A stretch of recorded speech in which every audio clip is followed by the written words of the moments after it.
Okay. Hey, everyone. So I am doing a training today for new agents. I get a lot of questions from agents, whether they're somebody like me at 40 years old, had a major career change, and now they're loving real estate. And it's such a fun industry, right? And then I have a lot of people too that are, a lot of people, my kids, I have a kid in college, I have one on the way that's in high school, and I have a lot of younger people asking me too about this industry. So I thought I'd put together a video that gives you guys kind of the real things and the things that you need to start with in the beginning, okay, about real estate. And I have a lot of people ask me about Kelly Brown Homes. We're not adding to Kelly Brown Homes necessarily right now, but we are adding on to our EXP expansion partners. So it gives people access to me, access to our trainings, access to even more than that I can tell you guys about. But anyone who would like to partner in that way and would like to be involved in that, you can absolutely ask me about that at some point, and I'll talk about that a little bit more at the end here. So let's go ahead and get started. So I'm going to break this down into sections. Okay. So first things first, you must go to real estate school and get your license. Okay. There's different places where you can do that. I went to Kaplan. This was 6 years ago. Things have changed. Make sure you Google it and ask people that are right now getting their license what they think. I had one of my agents do the CE shop. You can do that, especially in COVID. You had to do it over Zoom. And that was a way to get it done. That's fine. To me, I would rather do in person. Okay. There's 3 courses. They're 30 hours, I believe, each. Carmen, is that right? 30 hours each, not 40, 30 hours each. Course 1 is actually kind of the most important. After course 1, you can take that test. There's a national and there's a state test, and you must pass them both. And then you can take whatever. You can take them in any order. You could go on 1, 2, and 3 and do them all together. What I would recommend to do is you take course 1, you memorize all that, and you take your test. And you make sure you got to pass them both. Yes, you can retake them again. I'm not sure how many times. Do I think the tests are hard? Yeah, I actually thought it was really hard. I just passed. I remember I did pass right away, but I just passed. And I will say this. I did Kaplan, and Kaplan has a class that you can do after that course 1 that is like the prep course. I would absolutely recommend to take that prep course, and whatever they say to memorize all that. I squeaked by, I felt like, passing that because I literally memorized everything on that. Yeah, but there was some stuff that wasn't on that too. Okay. Course 2 and 3, back when I took it, it could have changed a little bit, was more like you just needed to take it and you took like a little quiz after, and it was not that hard. But that course 1 is the most important in passing that test. So here's the thing. Sorry to say, I don't think it really prepares you to be a realtor. Okay. So you got to do it. You got to do CE classes and all the things, but do I think that test prepared me to be a realtor? Not at all. Okay. You need to get in the real world. I'll talk about that later, but you do have to do it. Okay. What other things do I want to say about that test? So there might be other places to do it. And that I think that prep test is important. So there you go. That's what you need to do. That is being a realtor one-on-one. Check it off the list, get it done. By the way, there's a million realtors. This business is very easy entry, which is why you get a big spectrum of realtors. Some of them doing it part-time, some of them doing kick ASS and doing it full-time. And then you get a big spectrum of, are people professional?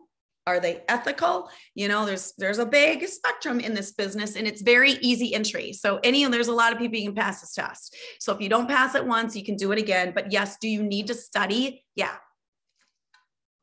Probably easier for some of you younger people doing it because you're used to studying and your brain's in it. It was harder for me. Okay. After you pass the test, you need to pick a broker. People call it hanging your license with a broker. Every once in a while, people will say something like, oh, what company do you work for? So here's the deal. Here's the real deal. All brokers want you. Mostly. Some brokers don't really want newer agents. Like Remax is like that. Sotheby's is like that. They have a reputation more for more experienced agents. Ingalls and Volkers is like that. But for the most part, guys, I'm going to be real with you. Any broker is going to take you. They want part of your commission. Okay, so it's not a huge compliment, sorry, but meet with people, figure out what their value proposition is. I'll talk more about that. But you do need to hang your license somewhere. It needs to be somewhere before you can start doing real estate business. Okay. The different things about, let's talk about the different things about brokers is the two things that I will point out is the splits, they call them, which is the commission. What do you take home and what does that brokerage keep? Okay. And then training. So let's talk about splits at first. Okay. Splits. What are you going to take home? There's a lot of different ranges. I'm going to get into this more in a second, but there's a lot of different ranges between, are you splitting half and half with your broker? So let's say you make a $10,000 commission. Are you giving 50%, $5,000 to your broker, and then you keep $5,000? In the beginning, that can sound fine, but when you start to do transactions, that's crappy. Just going to be real. However, you have to weigh the value proposition. Are you getting trained? Okay. So there's on splits, there is, 50-50, you getting 50, you getting 60, you getting 70. So 70-30 splits, 80-20 splits, 90-10 splits. And I'm going to dive into this deeper in a sec. So I'm just going to open your mind is you need to have the conversation when you meet with brokers. What are the splits? What do those splits look like? Okay. And then you need to have the conversation about training because real estate, those classes did not prepare you for real estate. So what is the training? Who's doing the training? Is it agents that are doing a lot of volume? Are they experienced agents? How many transactions have they had a year? Or I've been at brokerages, or is it people that have time to do trainings?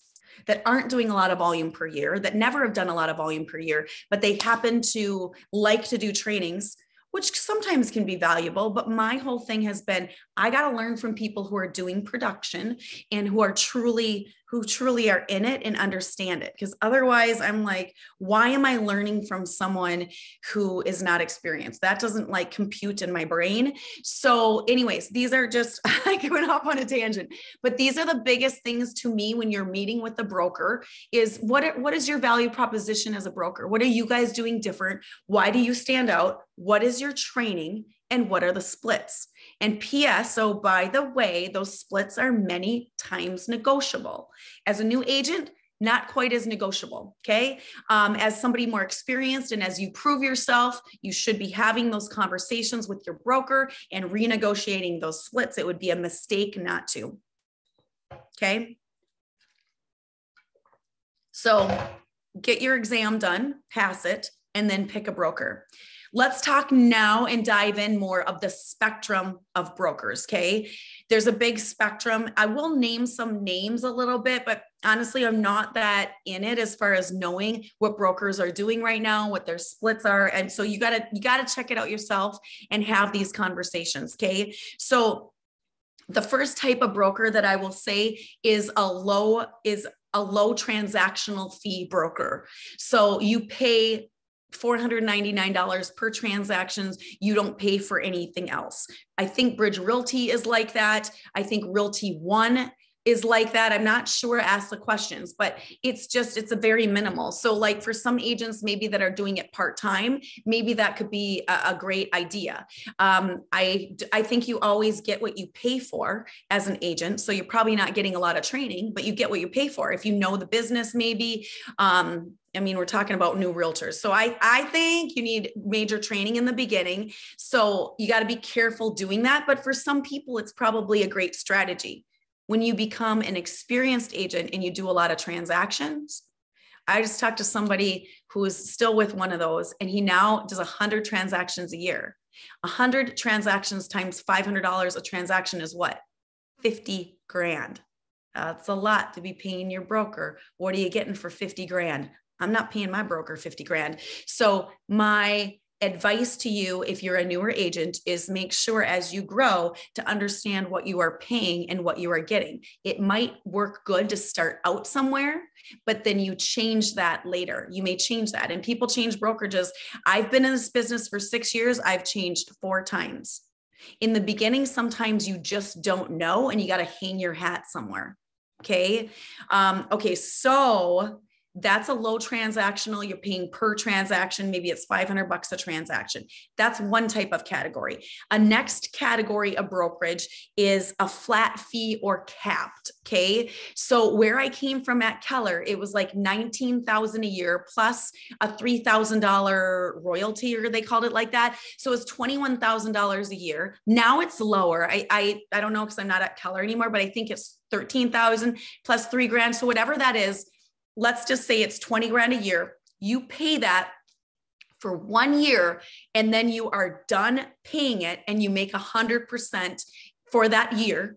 And then you start over. You start over every year. Okay. So, and some of these also have a BAC, a broker admin commission, a broker admin fee. On top of that, a lot of those are $499. So make sure you're looking at that as well. But that would give you EXP, where I am at. I pay $16,000 as a team lead a year. Then I am capped, is what they call it. Then I earn 100%.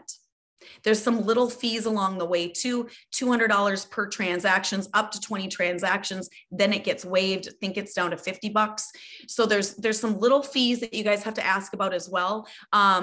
E&O insurance, usually you're getting that through the broker. They have some little fees like that. Usually that's like $85 a month. There's some little fees that you have to pay that some brokerages have, some don't. So ask about those. Back to EXP and what we pay, $16,000 as a team lead. Then I'm done. I'm capped. I make 100% for the year. If you are on a team, anyone on my team is $8,000 a year. Then they're capped, and then they have their team splits as well. If you have team splits, and then they're capped, and they are at 100% a year. Okay. So, but make sure you are adding up. EXP does not have a BAC. It's not a $500 per transaction fee. Where I came from at Keller, you did. So, or it capped too. I can't remember. I know it capped at some point, but it didn't cap at 20 transactions like EXP. So that happens to be being on a team now that we did 261 transactions last year. That adds up big time. Even if you're an agent and you're doing 100 transactions, those BAC, broker admin fees, can really add up. And guess what? They could possibly be a revenue stream for you. Or maybe you're repurposing those dollars into a transaction coordinator or other things. That's for a conversation later. But be careful when you start doing more business to really reevaluate what you're paying your broker. Okay. Okay. So we talked about, flat fees, $500 a transaction. We talked about a flat fee. Maybe it's, $15,000 a year, and then you cap, and then you're at 100%. That's number 2. And then there's also percentage-based companies. So you're paying 50-50. 60-40. There's a lot of, 70-30s, 80-20s, 90-10s. For a lot of top agents at some brokerages, they're at a 5.95. They've negotiated that. So the broker keeps 5%. They're at 95 splits. At a certain dollar amount of transactions, that can sound like not a lot. 5% can sound like not a lot, but when you start doing a lot of volume, that's 100, that can be 6 figures. And so you need to start, I guess my biggest thing is when you grow, you got to look at how much volume you're doing and how much you're paying your broker over time, reevaluate, and people do outgrow their brokerages. I've outgrown brokerages 3 times. So just reevaluate along the way. Okay. So that gives you guys an idea of how different brokerages work. Okay. And you just got to ask the question. These percentage-based companies that I was giving you ideas on, Coldwell Banker is like that. When I started at Coldwell, I was like on 40, or I think it was 60-40. So I got 60-40. Well, I did 3 transactions and they were larger. And I was like, I did their 2-week training program. And I'm like, I get a lot of money away here. a lot of money away and I'm not getting a whole lot. So sometimes you have to start somewhere and figure it out. You don't know what you're going to get. But again, evaluate along the way. People might have different experiences. That was mine. So percentage-based companies, Compass is like that. Sotheby's, I believe, is like that. Edina Realty, I believe, is like that. So there's different models, right? Based on different companies. So you need to ask. So when you're meeting with people and they'll meet with you, you go and have broker appointments. And remember, most everyone wants you. So it is a compliment. That is great. They make you kind of an offer. It's not a job offer. It's all commission, guys. So you got to do it all yourself. Okay. But you got to protect the money that you're getting in. But I would be asking these people, what is your value proposition? What is your training? All new agents, you need training big time. You just did your test. That's not real world. Now you need training from experienced agents. So those are the things I would be asking your broker. Okay. Next thing, let's dive into training. Different brokers have different trainings. Some are better than others. How are you going to know? You might really not know until you dive into it. But if it was me, I would ask for some names of people, and they're going to give you all the people that are going to say good things, of course, but that's okay. And ask, what is the training like here? If I need help, what does that look like? Are they going to tell you, oh yeah, you just show up to the office and you just talk to people and you're at the copier and you just ask questions? Because that's what I heard before, and that doesn't work. That is my personal experience. Like, why is so-and-so at the copier? By the way, certain so-and-so at the copier, I might not want their advice. Like, if you're not doing a lot of volume and I don't love how you're doing business, I'm probably not going to ask you for your opinion. And the people doing a lot of volume that I want advice from aren't at the copier, and they're not willing to give me 10 minutes or 5 minutes of their time. So I'd be careful. I feel like a lot of brokers sometimes say that, and they're like, yeah, just come in and everyone helps each other out. And sometimes maybe that is true. Great. I love it if it's true. From my experience, I have not had that type of collaboration. But everyone is different. But you need to ask these brokerages. At Coldwell, from my experience, they did a 2-week training. Beyond that 2-week training for me was a lot of agents who we're not up to date on things that I wanted to learn about. I want to learn about social media. I want to learn about video. How do you run paid ads? I want to learn about what are people doing different. I don't want to learn about running ads in the paper. I don't want to learn about somebody who's been in the business for 30 years and doing old school or 20 years. I want to learn about new stuff. I'm a new agent. So, but maybe it's changed. Ask your broker. KW. It was brilliant. A couple of years ago when we moved to KW, their training I dove into, and it made me, I was somebody who wanted to be on a team because I had hit the ground running. I was 40 years old. I switched careers like that. I went from wedding photography, from real estate. I was 40 years old, single mom with 2 kids. I needed to get this going really, really, really quick. And I didn't find the tools to do that at Coldwell, and I did at Keller. Keller had training that I plopped into, and I learned a lot in the beginning, and that worked very well for me. Now, unfortunately, over the years, I felt like it changed, and I wasn't able to plug my team as much into their training because the people doing trainings locally weren't as experienced. And so I wanted to plug my team into people that were doing transactions that I truly liked what they were saying. And so that's why for me, honestly, I've created a training platform, and I've partnered now with people with EXP that are doing rockstar training. So that's been important to me now, but you never know. There's Keller Williams, there's franchise, they're franchised companies, right? So your training system at one is not necessarily the training at another. So ask those questions. And I'm not promoting or poo-pooing or negative. I'm just trying to be pragmatic and of what I've learned and factual of what I've learned, but ask these questions because everyone's training system changes, right? For EXP, now we have a fast start program that people can plug into. If you're a new agent, you should be plugging into that. What was important to me is asking, who are the people doing those trainings? They're icon agents. What does icon agents mean? I'm an icon agent. You have to cap. So you have to cap, which is paying your $16,000, sell 20 more homes and do a couple other things to be an icon agent. What does that mean? It means that agents doing training are involved in real estate and they're kicking butt. So these are not people that don't have a lot of experience. And these are all, I love this because these are all saved. You go on EXP World and you go and listen to all these, and there's so many trainings, and I love it because you can do it by topic. So that's what we do at EXP. And then also I have my own individual trainings on Tuesdays. I have Tina Call's Freedom Builders. She has trainings. And then we also have, I know that this sounds like a lot, but it depends on where you're at. We also have the Fast Forward movement with Kyle Whistle and Dan Beer. So there's a lot of different training systems now that are really important to me, depending on where you are at in your business to plug into. The Fast Forward movement, if you are not a little bit more experienced, you're probably going to get lost there. If you are somebody that's inching away 3 million, 5 million, that would be something that you should be plugging into. And Tina's training is Rockstar. It's kind of, there's a lot of things. She's built her business, and she will say, smile, dial, make a pile, I'm doing calls, FSBOs, expired. There's so much value. I don't do my business that way, but I know if there's people that want to, I can plug them into her training, and you're learning from somebody who has experience and who's truly done it.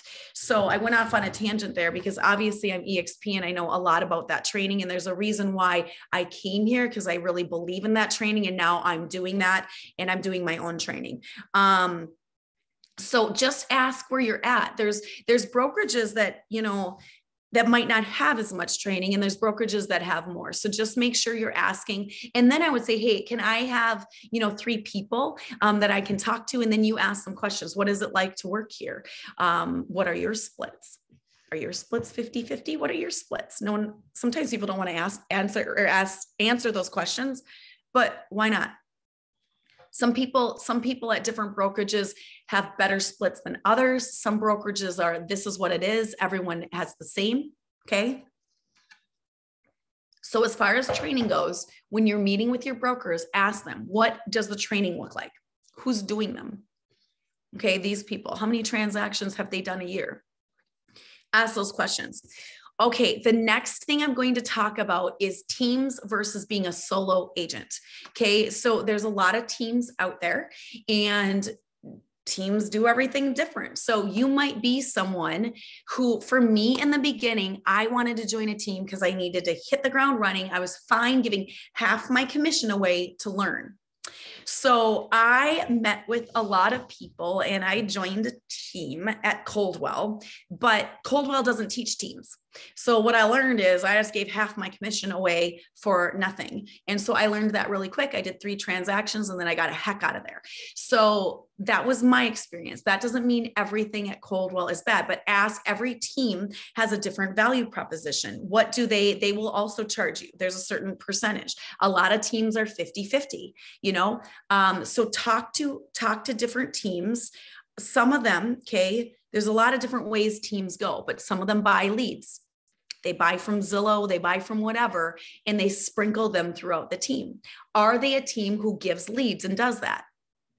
So if they are, what does that look like? How many are you going to get, and what are their expectations?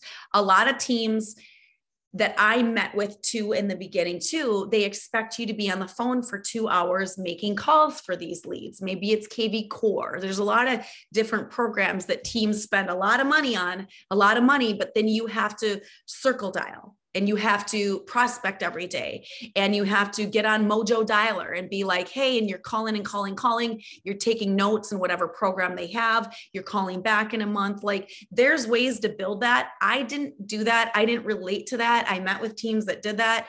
I did not want to do that. It did not motivate me. But is there a way to doing that people are doing very good and learning that? Absolutely. That's just, I didn't want to dive into that. But I'm not saying that it's not for you. You can make, a decent income doing that, and you could learn a lot from doing that. Okay. The biggest thing from being on a team is you need to learn. What are you going to learn from that team? What are the commissions? A lot of teams, I think I already talked about this, are 50-50 splits. It's pretty normal. So you're paying your broker a split, and then you're paying your team a split. If they're giving you leads and they're paying a lot for those leads, sometimes they're even more. You're only making 30%, or you're only making 40%. I hear a lot about those, but they're giving you leads. Okay. Figure out what their value proposition is. I will say that, I went from a team that wasn't really a team, and I got out of there, and then I went and I learned how to be an individual agent. And I just decided that's what I was going to do, because I had access to awesome training then, and I just figured it out. And all the teams that I was meeting with back then, they were like doing these stand-up systems where you sit there and you make calls every day for 2 hours. And I was like, it did not light my fire. I did not want to do that. So I found a way to do things different, which was on social media, which is a whole nother category that I do training on. I think you can lead gen doing that. I do a lot of trainings on that. There's some on YouTube, and then we have some that's private. And if you want access to those, just let me know. But as far as a team versus solo, I will say this. I have Kelly Brown Holmes. There's 9 of us agents on the team. There's 3 agents actually, maybe more, that came from big teams.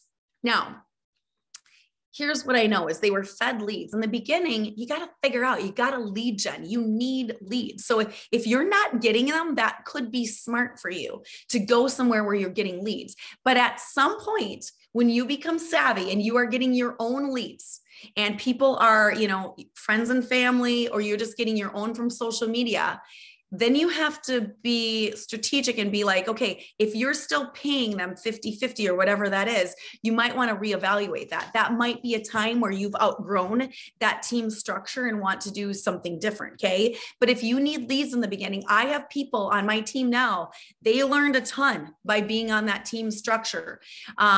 They didn't do a lot of their own volume. They were just fed leads. And by the way, they learned a lot. I have a lot. You can learn a lot doing that. So it's not something that I want to do, but there are teams that you can check out that are giving leads like that. Okay. And you can learn a lot. You might not make as much. I know there's one agent on our team. She's stayed there a little bit longer, and she probably could have made the move quicker, because once you start doing your own volume, you are way, way, way, way, way underpaid, in my opinion, on that format. So then maybe you do something on your own, or you just reevaluate, but just make sure as you grow that you're reevaluating that. Okay. Solo agents, let's be real. In the beginning, you can very much get lost. If you're not, plugged into a collaboration, plugged into an office. Do you like an office? Some places have offices that meet, some don't. EXP, we live in a cloud. We live out of a car. We do Zooms. We're doing more stuff in person soon. But, somebody who really wants an office collaboration, that might not be for you. You might want something out of an office in Zoom.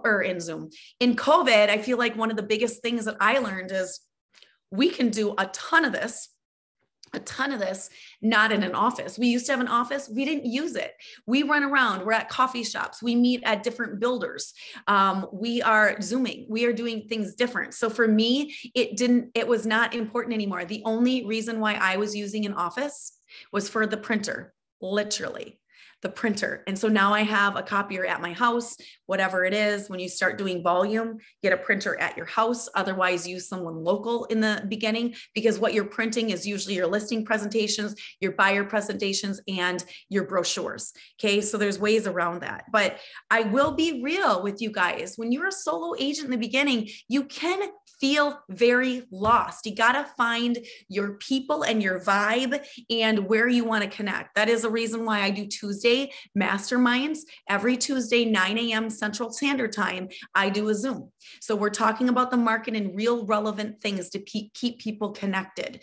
So I've had a lot of people say, off on a tangent again, but I've had a lot of people say that they get way more value from that than they are at their team meetings. So you just have to see and just dive into, and maybe you go to a team meeting somewhere and you see what that's all about. And then you check me out and you check out other brokerages and just see where your vibe is, see what you're mostly relating with. Okay.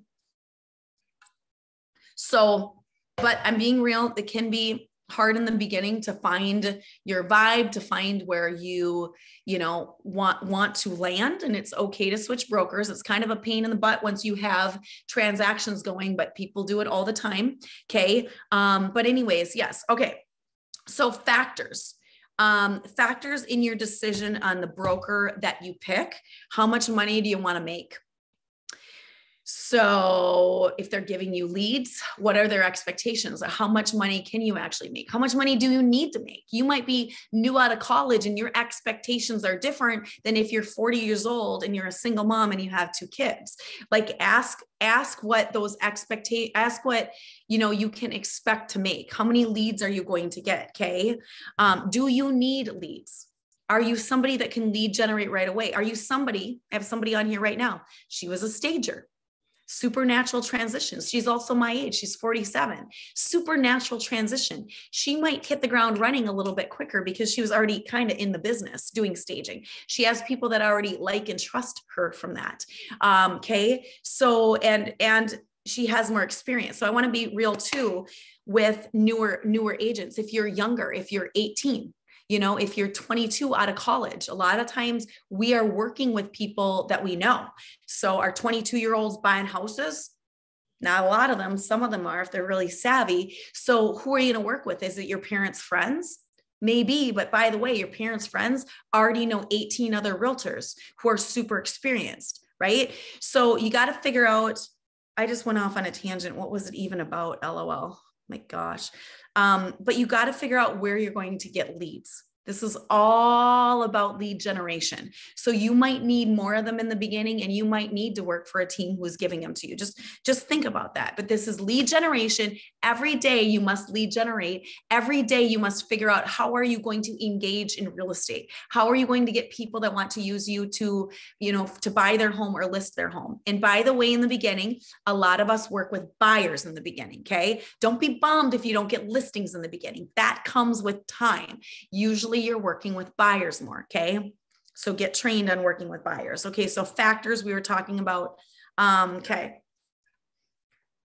So if you do this on your own, let's talk about the people that you need to consider having in place. You don't need a big team, but you do need some people in place. Okay. If you're newer, you can't know everything. You don't know everything. Make sure you are partnering with people who are good at what they do, so they do not drop the ball and make you look bad, because you are always the one who looks bad, but they can take it and they can make you look better. I think this is really important in the beginning. And so the things that I am going to talk about, you considering the people in place that you have: transaction coordinator, lender, title company, are the 3 things. I'm going to mention one more. Okay. So let's break these down. Transaction coordinator. Many of you in the beginning are going to say, nope, I'm going to learn my paperwork and do it on my own and save $400 a transaction and do it on my own and learn it. Do I think you should learn your paperwork? 100%. Do I think you should learn your paperwork being a new agent and having a transaction, and then you make mistakes and you don't know what boxes to check and you're sloppy? No, because that's what happens. You don't know what you don't know. Okay. So I think it's really important. I knew this from the beginning. There's a lot of agents that don't have a transaction coordinator. They're even doing 10, 20 million a year, and they don't. I knew in the beginning, I wasn't an expert at paperwork, and I have no problem giving $400, $500, whatever it is, a transaction to do the paperwork. Usually that paperwork, guys, is contract to close. So you must learn to write up your buyer paperwork, your listing paperwork, your purchase agreements. Okay. You need to become an expert at those. By the way, I do trainings on those. They're password protected. If you're part of our expansion network, let me know. I can send those to you, but you need to understand those. Okay. And then it's contract to close. So once they're under contract, they take it from there, and they are coordinating with lender and title to help you have a successful close. That does not mean you are out of it. That does not mean you are not having a lot of conversations with your client, but they're doing a lot of that paperwork. You should look at that paperwork. You should learn all that paperwork and know what's going on. But I encourage you guys to do that. So how does that pricing work with transaction coordinators? It's usually $300 to $500 a file. You can also pay people, by the way, to write up your buyer paperwork and your listing paperwork, and you can pay more. So you can pay more per transaction. It depends on the company. Okay. So there's different transaction coordination companies. I have vetted a lot of them. If you want my list, let me know. There's good ones and there's not as good ones. So, but there are companies that literally just do this. Some of the brokers, if you join a broker, some of them already have one. So you pay per transaction. Okay. Some of them you're paying 50-50 fees or whatever that is. And hopefully they are including a transaction coordinator. But if not, if you're being a solo agent, make sure you interview people and you figure out a transaction coordinator. Don't have to, but I highly recommend it. Let's go to lenders. Okay. Every lender is going to want to work with you and want your business. Okay. As a new agent, it's super, super important to ask questions. This is what I would ask questions like this. How do you work with new buyers? Because if you are young or whatever it is, you're working with buyers. If you're fresh out of school, if you're working with first-time home buyers, how are you talking to them? Are you educating them about the market? Are you saying, are you having my back? Are you saying that a lot of homes are going into multiple offers and most agents have to write over? Sometimes people are waiving inspections. Are you writing full appraisal clauses? Those are things I do trainings on. Don't mean to overwhelm new agents on that, but these are super important things of running offers. But my point is that some lenders are way better than others with first-time home buyers. If you are in a first-time home buyer category, make sure you're asking that lender, how do you deal with them? Okay. What are the conversations that you are having? Okay. Your lender can really help you keep those deals together and help buyers move transactions along and win transactions. Okay. Another question I would be asking lenders is, how do you advocate for my buyers? What do you do? Are you available on Friday night, Saturday night, and Sunday day? Are you available? All of our lenders will make a call for our buyers and tell the person, whether they get a hold of that listing agent or not, this is an awesome buyer. Assets, income, and employment have all been verified. They are fully through underwriting. There will be no issues with this file. I have worked with them several times over the year. Whatever that is, we need that listing agent to be comfortable with them. And as a busy listing agent myself, I know that a lot of buyers agents don't do that. Make sure you are the agent that does that. It's very, very hard to win offers for our buyers. Make sure you're doing all the things. Make sure you're working with a lender who's going to go above and beyond for you and make those calls. We all know the places that aren't available. Big banks, online places, they're not available on the weekend to make those calls for you. It's pretty important, guys. It's pretty important winning offers in this market. You need a lender who will do that. So again, I'm going to tell you, every lender is going to want to work with you. And just because you know them and maybe you're friends with them, that doesn't mean that maybe you should work with them, but make sure you're talking to them. And by the way, I've switched lenders so many times over the years. I'll get to the end of the year because we have busy years. I get to the end of the year and I'm like, okay, how did that go? Okay, it went good. Are they able to help me? Do they ever give back? I look at that every year. I look at, by the way, if I have something fall through, if it's weird, if they didn't do their job, if they didn't ask the right questions, I hate to tell you, but I am somebody, I'm just real about it. I am somebody like, how did you miss that? That looks bad on me. I'm now switching lenders. So I know sometimes I give it a second shot, but I am a big advocate of everyone needs to stay in their lane and do a very, very good job. And I need my lenders to be strong. Okay. So that's about a lender. So you interview lenders, whether it's on Zoom or you sit down and you ask them how they work with people. If you are not working with first-time home buyers, if you're moving with move-up buyers, what is that conversation like? Okay. What are their products? Do they have good products for first-time home buyers? Do they have bridge loans? What are their products? There's more of that on training. I don't want to get into that, but the products that they have and being able to be strategic. Like for me, I've worked with a lot of people who don't have W-2 income. That means they're entrepreneurs. They have different income and it's harder sometimes to get these people approved. There are better lenders for that. They're asking different questions. So So that can be important too. So know what your buyers are, and there can actually be lenders that are better for certain buyers, whether they're first-time home buyers, they're move-up buyers, they're entrepreneurial buyers. So just really have those conversations, okay? And then the third one I'll say is your title company. Again, everyone's going to want to be your title company. I have the most solid title company now, but in the beginning, I switched title companies a few times.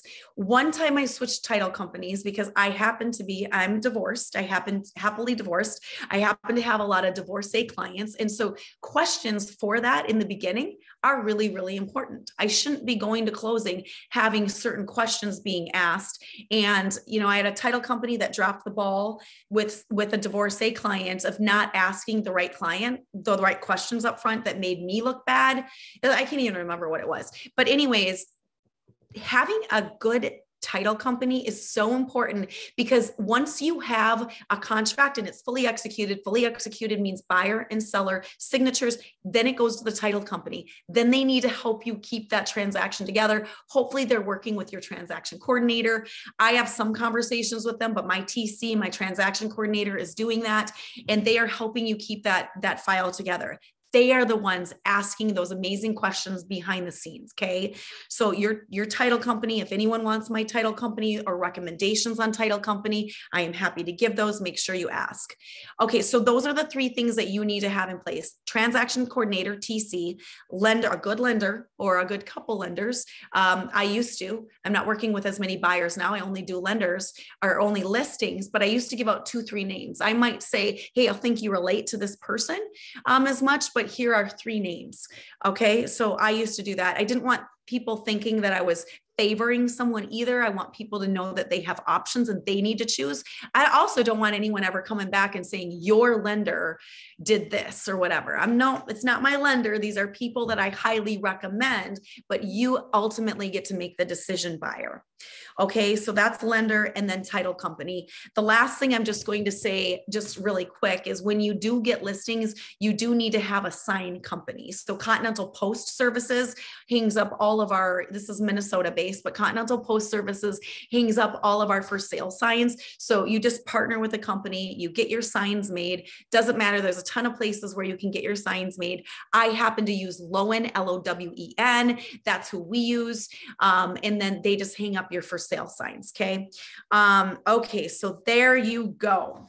Okay, we are going to wrap up in a little bit here, but let's talk about just real quick, marketing yourself and lead generation is huge. You got to make sure if you're not getting fed leads, you need to be marketing yourself and doing lead generation, especially if you're full-time every day. How are you going to do that? There's different trainings. Are you going to door knock? Are you going to call FSBOs and expireds? FSBOs are for sale by owners, and expireds. Are you going to circle dial? Are you going to call around a listing and say, hey, listen, I just sold 1-2-3-4 Main Street.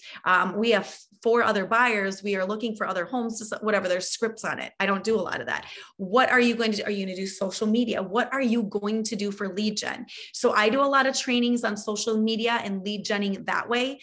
There's other ways to do it. Door knocking. Are you going to door knock? I door knocked one time. I decided I did not want to door knock.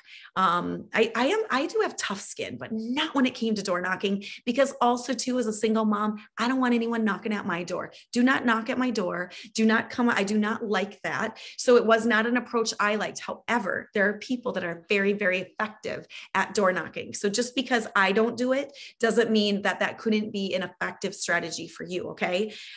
So anyways, the thought process though, as a new agent, is you need to figure out what your thing is going to be and how you're going to lead gen. I'm doing trainings every Tuesdays, and there's some on YouTube and all the things. So feel free to dive in, and there's other trainings that you can do, but I want to get your mind going as a new agent. How are you going to get people that you are going to work with? You need to figure that out. Okay, random thoughts and random advice and tips. Okay, these are just random things. You need to lead gen every day. You need to get involved in real estate every day. How are you going to do that? I do trainings on that. You need to figure that out. How do you handle rejection? I do not get everything. I do not get every listing that I'm at. I do not work with I used to work with buyers. I do not get everyone. I get a lot of them. I've gotten a lot better in the beginning. Maybe you won't get as much, and then you'll see your closing rate, if you want to call it that, increase and you'll get better. Okay. But you got to have a little bit, I think, of thicker skin in this business.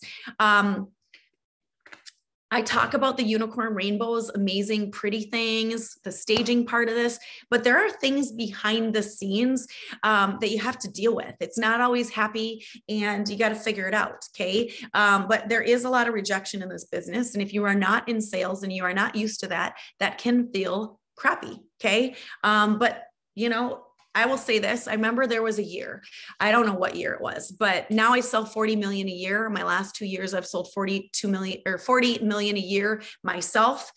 For the last 2 years, my team did 100 million last year, but I can't remember what year it was.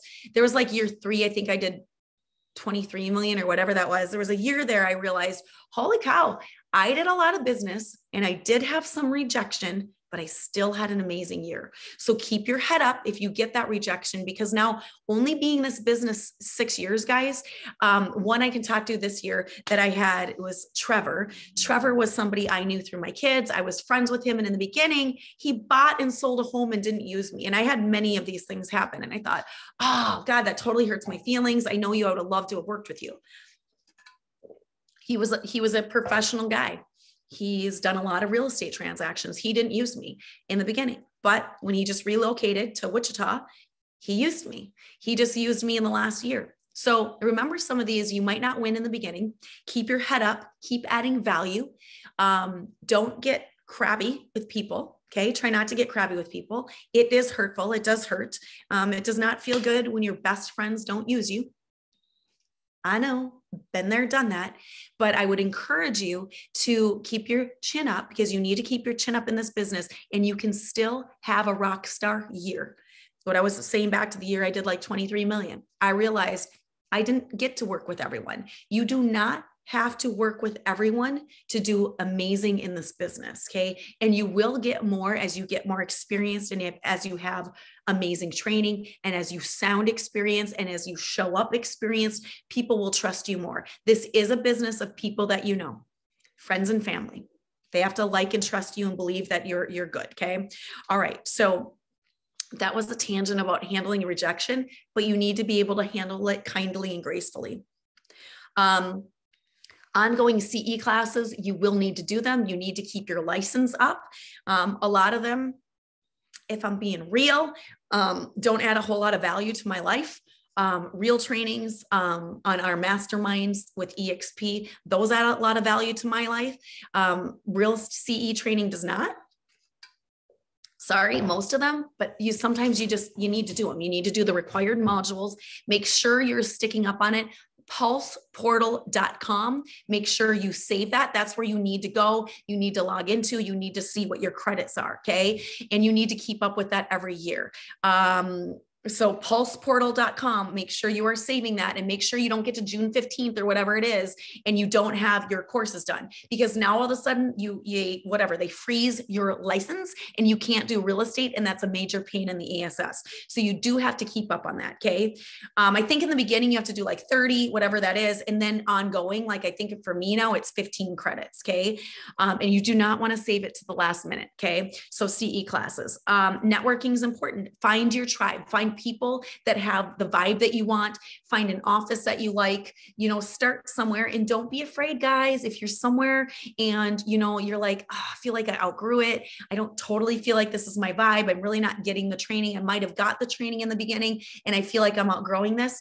Interview other brokerages, but find where you can collaborate and learn. Okay. And by the way, that's why I've started my Zooms on Tuesday mornings, is because I wasn't getting the collaboration. I created the collaboration now. And there's also Monday Zooms by Kyle Wilson and Dan Beer that anyone can go into. Tina has trainings on Fridays, and a lot of other trainings that Tina call, that you can tap into, but find the collaboration that you relate to and get trained. Okay. And network. Social media, learn it. It's an amazing tool. It's how I grew my business. I was hardly on personal Facebook at all. When I did this, I am not somebody who likes to show my face, take selfies, do videos. I know you might think I do. I've gotten way more experienced at it and comfortable at it because it's completely changed my life. So I would ask you, are you willing to do uncomfortable things, to do a lot of business, to dive in, to change your life, to have a successful career? Social media is a free medium. I don't know how old you are, but consider your demographic. I'm 47. Most of my people demographically are on Facebook, on Instagram too. I happen to love Instagram, but I have to remind myself to show up on Facebook. I also do LinkedIn. The younger people on my team think I'm a grandma for doing LinkedIn. I think it's funny, but I do get leads. I do stay engaged on LinkedIn as well. So if you're younger, maybe you're Snapchatting, maybe you're TikToking. What are you doing? I do a lot of trainings on social media because I believe in it. I believe in showing up. I believe it's a lead generation tool if you do it right. Okay. So social media, and oh shoot, where did it go? Learn your paperwork as well. It's super, super, super important to learn your paperwork. There's boxes that you check to advocate for your buyers or for your sellers. It's super, super, super important, whether you have a transaction coordinator or not, that you learn your paperwork. Take a purchase agreement and literally read boring. I don't love paperwork, but I kind of get into it because I'm like, ooh, what is written statement? I require written statement on all my offers. It says that in my agent remarks. You should know what written statement is. It's a whole paragraph on, and I do trainings on this and whatever on paperwork too, if you guys need help, but you got to read it and know it. And the more you get involved in transactions, the more you will understand it as well. Okay. I totally lost, crap. Okay, here we go. Okay. So my advice to you guys, get involved. If you're full-time, get involved in real estate every day and figure out a way to do it. Took me 2 years to really build this up. It can take time. Okay. It can take time. So know that. Don't get, if you don't do it and you don't get, your friends and family right away and you're not doing a lot of volume in 6 months, it can take time. But get involved in real estate every day. How are you going to do that? I do trainings on that. I didn't have any listings in the beginning. How am I going to get involved in real estate every day? How am I going to do open houses when I don't have listings? How am I going to show properties? Okay. So I do trainings on that. I think it's really strategic. And I think you got to figure out how you're going to get involved in real estate so you learn something every day. I am building my expansion team. So if any of you are interested in knowing more about that, so EXP is the broker that I'm at, and it allows me to build a team within, not Kelly Brown Homes. I have a little team. I'm not building that right now. It's at capacity with what we have, but we are building our EXP expansion team. And what that does is it allows people access to me, access to our partners to partner up. And maybe you want to ask questions of Kelly, can I have a strategy call with you? What do I need to do as a new agent? What do I need to do as someone who now I've been, an agent for 2 years and I'm not at the volume I want to be, or maybe I'm at 10 million and I want to go to 20 million. But joining what we have is joining a collaboration and a training system. So I do trainings and everyone is welcome at 9 a.m. Central Standard Time on Tuesday. I do Realtor collabs. We were talking about the market and I am boots on the ground, like what is happening right now to help us sell more. That's what that is. And then I always do a training after at 9:30 a.m. Some of those are open to everyone and anyone can join. And some of those are password protected just for our expansion team. Okay. I have a lot of people ask me what I'm doing and they want me to share that. I am kind, but I also only have so much time. I am pouring my knowledge into our expansion partners who want to team up with us. And I am looking for people who want to learn, who have a similar vibe, who want to go above and beyond, who want to be kick butt realtors. Like you might only want to be selling, 3 to 5 million, or maybe you want to sell 40 million a year. That's where I feel like I can get people because I've sold 42.5 million a year. I can help you get there too. So if you like our vibe, feel free to ask me about what that looks like. Okay. And then I want to say too, you plug into not only my network, but Tina Caul, Tina Caul, follow her on, you can follow Ambitious Agents on social media on Facebook, or Tina Call, Caul, on Instagram, but follow her. She's doing a ton of training too. Once you are on our team, you can be on Freedom Builders. Freedom Builders is Tina's Call, password protected Facebook group that pours into a lot of training. There's a lot of training there too. Okay. And then Dan Beer and Kyle Whistle, they have the Fast Forward movement. So that's every Monday at 12 Central Standard Time. You can plug into their Zoom. Now, I'd say that's for a little bit more experienced agents, but there's so many great, these are agents from all over the US sharing their tips and tricks. And there's a lot of brokerages that aren't doing that. They're not diving in. They might tell you, yeah, you need to door knock. Yeah, you need to lead gen. Yeah, you need to do social media, but they're not telling you exactly what to do. Like, how are you running ads? How much are you paying? What boxes are you checking? Are you doing a boost or are you doing an ad? There's different things that we're teaching people how to do. So anyways, that is just a quick of what I'm doing and why I'm doing trainings. And if anyone wants to know more about our EXP Expansion Network, let me know. But there you go. Brand new agents, that is for you. I will continue to do, feel free to go on my YouTube, Kelly Brown Homes Realtor. You can subscribe to that every Tuesday. We do new trainings on that. And there's a whole nother training system that is private for our partners too. And if you are a partner and want access to that, let me know. So thank you for everyone listening to this. I'm going to stick around for a couple questions, guys, after this, but I'm going to go ahead and log off of our recording. Thank you for being on here.